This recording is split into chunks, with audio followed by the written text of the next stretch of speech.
Welcome back to the Rhode Show this morning in the Buzz. Many of the ladies in our audience will recognize our next guest from Sex in the City. All right, but Craig Gass has quite the resume working on everything from Family Guy to King of Queens. He joins us this morning on the Rhode Show with a Kansas City Royals hat on. And no Can you Krispy believe Kreme that? donuts. What is going on?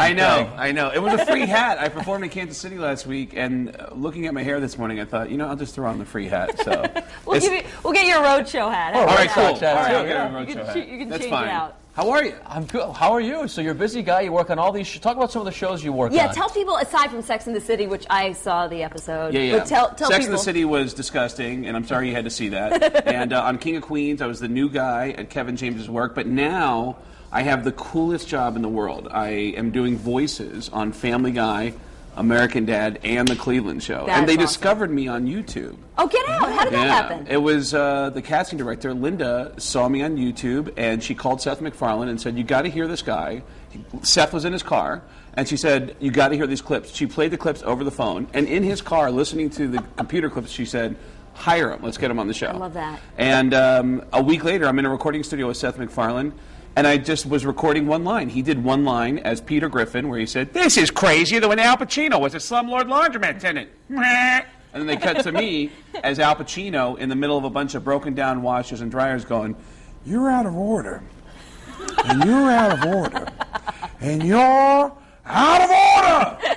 And I did it 3 times, and I go, so how was that? And he goes, well, that was great, man. That was great. So I think we're done. And I go, all right, do you want to hang out? And he goes, no, I got to work. All right, you want me to get out of here? He goes, yeah, please get the hell out of here. Like, all right. I got up and I walked out. Well, let's talk about how you picked up on all these impersonations you do, because your entire family growing up was deaf, Yes. and you watch TV, Yeah. and that's how you learn how to speak. Yeah, and that's not a joke. So don't think I'm kidding with that. My mom, my dad, and my sister are all completely deaf. So growing up in that family, I couldn't learn how to talk for my own family. I learned how to talk by copying all the voices I heard on TV.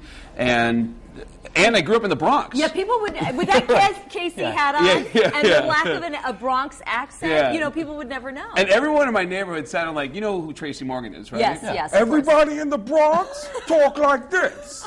Whether you black or white, male or female, that's crazy. Hey, this is the voice of your next door neighbor, and I'm a Vietnamese girl.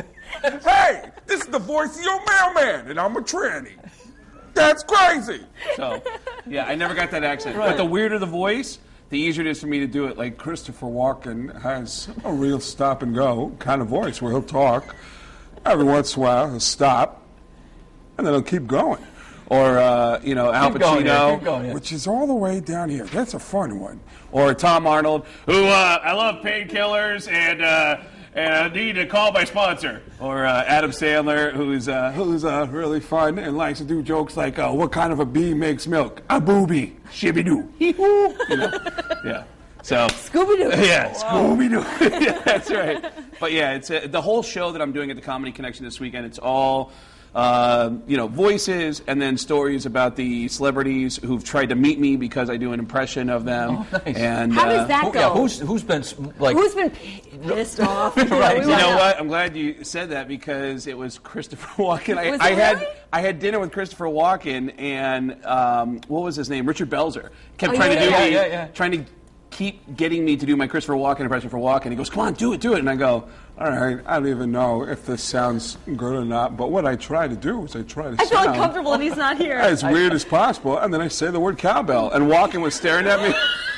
Walken was staring at me with his steak knife in his hand. He goes, wow. And then he went back to his steak. But was he really annoyed? He was really annoyed. But it was because Belzer kept trying to get me to do impressions for him, so he didn't want to hear it. Yeah, so. you got to feel out your audience. You got to know your audience. Yeah, right? and Christopher Walken's not my audience. It's not your demo. You don't. Who loved it though? Who was like, "This is the greatest thing. That sounds just like me." Tom Arnold actually said to That's me, good, yeah. he goes, you know what, no one's ever done an impression of me, and nobody's ever cared, because, I've been in movies like True Lies and The Stupids, but the funniest thing I've ever been in was Roseanne, so I'm glad you did that for me. And so he was very appreciative that somebody actually cared enough to do an impression. yeah, so. that is really cool.